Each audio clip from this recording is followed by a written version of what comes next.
Welcome to Chitra சமையல். இன்றைக்கி நாம் பார்க்க போகிற ரெசிபி மீல் மேக்கர் பிரியாணி செய்ய போகிறோம். இது சோயா பிரியாணி செய்ய போகிறோம். நம்ம வீடே மணக்கக்கூடிய பிரியாணி இது.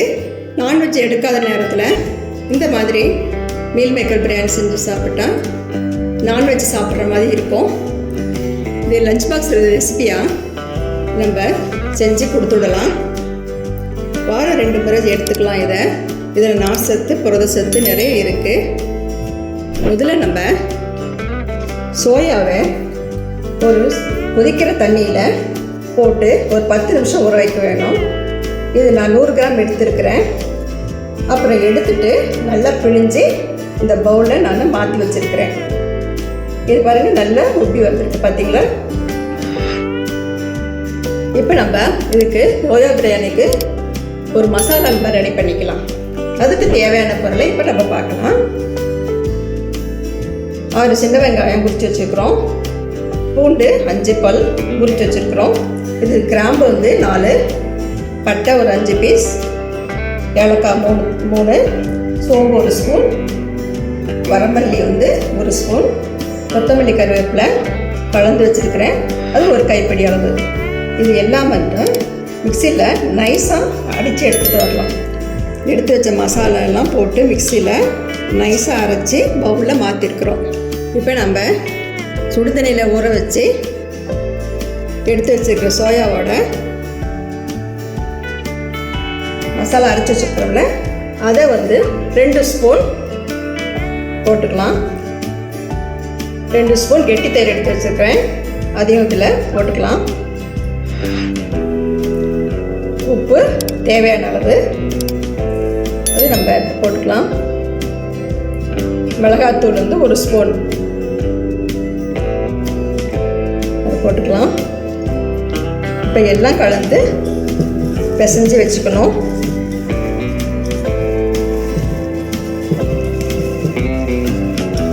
இதோட மசாலா, தயிர், மிளகாத்தூள் எல்லாம் சேர்ந்து கொஞ்சம் நேரம் ஊறட்டும். அதனால தான் நம்ம ஊற வச்சுக்கலாம். இது ஒரு 10 நிமிஷம் ஊறட்டும். சோயா பிரியாணி தாளிக்க தேவையான பொருளை இப்போ பார்க்கலாம். ஃபஸ்ட்டு நம்ம அரிசி எடுத்து வச்சுருக்கிறோம். இது சீரக சம்பா அரிசி 1 டம்ளர். இது 200 கிராம் டம்ளர். இது 1 டம்ளர் எடுத்து ஊற வச்சு வடித்து வச்சுருக்குறோம். நீங்கள் பொன்னி அரிசி எடுத்தாலும் பரவாயில்ல, அதுலேயும் செய்யலாம். தாளிக்க தேவையான பொருளை இப்போ நம்ம பார்க்கலாம். மிளகாத்தூள் 1 ஸ்பூன், கிராம்பு 4, தயிர் கெட்டி தயிர் 2 ஸ்பூன், வெங்காயம் பெரிய வெங்காயம் புதுசாக கட் பண்ணி வச்சுக்கிறோம், தக்காளி 2 தக்காளி புதுசாக கட் பண்ணி வச்சுக்கிறோம், 2 பிரிஞ்சி இலை, பட்டை 2 துண்டு, ஸ்டார் 1. வாங்க இப்போ நம்ம செய்ய ஆரம்பிக்கலாம். இப்போ நம்ம சோயா பிரியாணி செய்ய ஆரம்பிக்கலாம். அடுப்பில் ஒரு வடைச்சட்டி வச்சுட்டோம். ஒரு 5 ஸ்பூன் எண்ணெய் விட்டுக்கலாம். இப்போ பிரியாணி செய்யும்போது கொஞ்சம் எண்ணெய் சேர்த்து இருந்தால் நல்லா டேஸ்ட்டாக வரும். இதோட நெய் 2 ஸ்பூன் விட்டுக்கலாம்.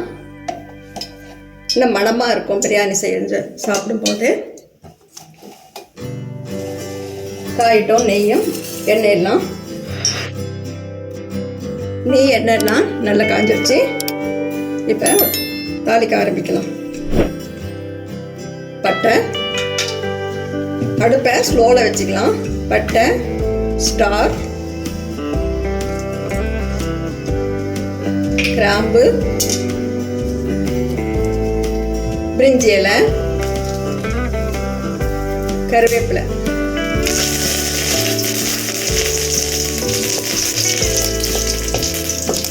இது வதக்கிக்கலாம். இதோட வெங்காயம் போட்டுக்கலாம்.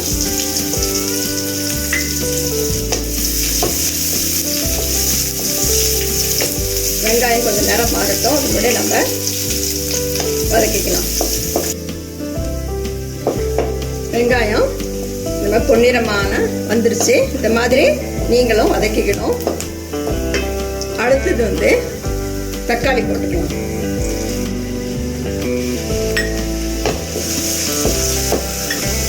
தக்காளி வெங்காயம் சேர்ந்து நல்ல கிரேவி ஆட்டம் வரணும். அதுக்கு கொஞ்சம் தூள் உப்பு போட்டுக்கலாம்.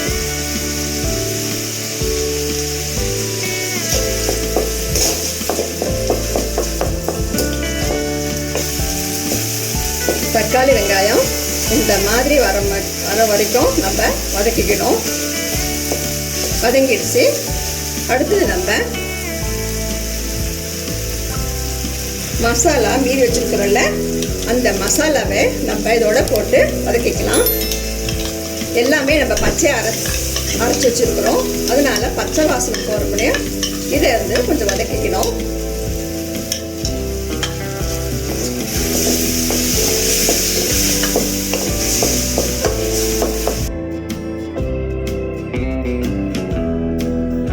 இப்போ இதோட மிளகாத்தூள், நம்ம சோயாவோட மிளகாத்தூள் சேர்த்து பிசைஞ்சு வச்சுருக்கோம். அதனால உங்களுக்கு தேவையான அளவு காரத்தை இதை போட்டுக்கலாம். நான் 1 ஸ்பூன் போட்டிருக்கேன். உங்களுக்கு காரம் கூட வேணுமானாலும் சேர்த்து போட்டு வதக்கிக்கலாம். இப்போ நம்ம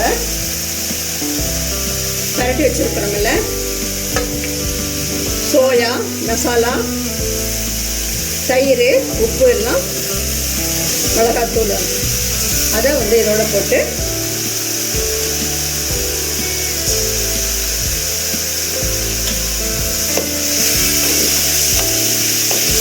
ஒரு பரட்டிக்கலாம்.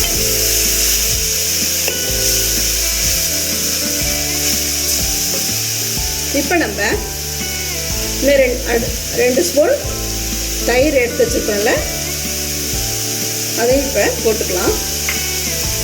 இன்னும் பிரியாணி சாஃப்டாகும். அதனால் நம்ம தயிர் சேர்த்திக்கலாம். சோயாவோட தயிர் சேர்த்து தான் பிசைஞ்சிருக்கோம். இருந்தாலும் இன்னும் தயிர் போட்டு பிசைஞ்சு செஞ்சோம்னா இன்னும் டேஸ்ட்டாக இருக்கும். இது நல்லா வதங்கிக்கிட்டோம். மணமாக வருது. இதை வந்து பக்கத்தில் எடுத்து வச்சுக்கலாம். ஒரு ப்ரெஷர் பேட்டில் நான் 2 டம்ளர் தண்ணி ஊற்றி வச்சுருக்கிறேன். எந்த டம்ளரில் அரிசி நம்ம எடுத்தோமோ அந்த டம்ளர் அளவில் ஒரு 2 டம்ளர் அரிசிக்கு தேவையான தண்ணியை ஊற்றி கொதிக்க வைக்கணும். நான் 2 டம்ளர் ஊற்றிருக்கேன். இது கொதிக்கட்டும். தண்ணி கொதிக்க ஆரம்பிச்சிருச்சு. இப்போ நம்ம அரிசி போட்டுக்கலாம்.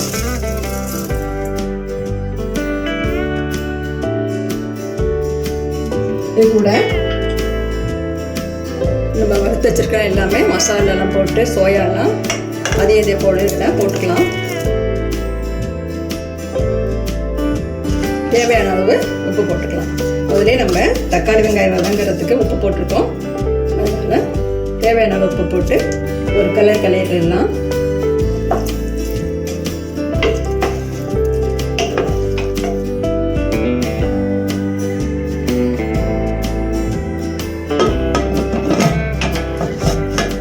மூடி போட்டு மூடிட்டோம்.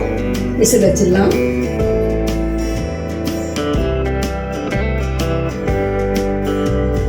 ஒரு 3 விசில் வரட்டும். அப்புறம் வெந்துருச்சான்னு பார்க்கலாம். 3 விசில் வந்துருச்சு. கேஸ் ஆஃப் பண்ணிட்டோம். ஸ்டீம் அடங்கிடுச்சு. இப்போ திறந்து பார்க்கலாம் வெந்துருச்சான்னுட்டு.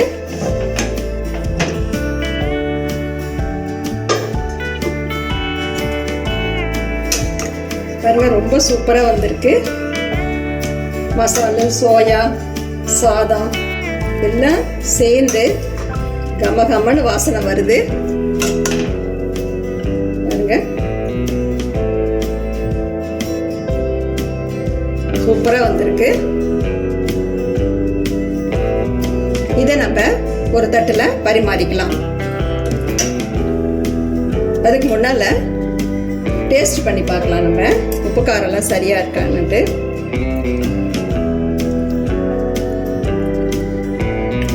உப்பு காரெல்லாம் எல்லாம் சரியாக இருக்குது. நம்ம இப்போ ஒரு தட்டில் பரிமாறிக்கலாம். சோயா பிரியாணி ஒரு தட்டில் பரிமாறிட்டோம். இந்த மாதிரி இதே அளவோட நீங்களும் உங்கள் வீட்டில் செஞ்சு பாருங்கள். பாராட்டு நிச்சயம் உங்களுக்கு கிடைக்கும். ஹெல்த்தியான சாப்பாடை செஞ்சு திருப்தியோடு நீங்கள் சாப்பிடுங்க. இந்த வீடியோ உங்களுக்கு பிடிச்சிருந்தா சித்ரா சமையலுக்கு லைக் பண்ணுங்கள், கமெண்ட்ஸ் பண்ணுங்கள், சப்ஸ்கிரைப் பண்ணுங்கள். உணவே மருந்து. மிக்க நன்றி. இந்த வீடியோ உங்களுக்கு பிடிச்சிருந்தா சித்ரா சமையலுக்கு லைக் பண்ணுங்க, ஷேர் பண்ணுங்க, சப்ஸ்கிரைப் பண்ணுங்க. உங்களுடைய கருத்துக்களை கமெண்ட் செக்ஷன்ல பதிவு பண்ணுங்க. உணவே மருந்து.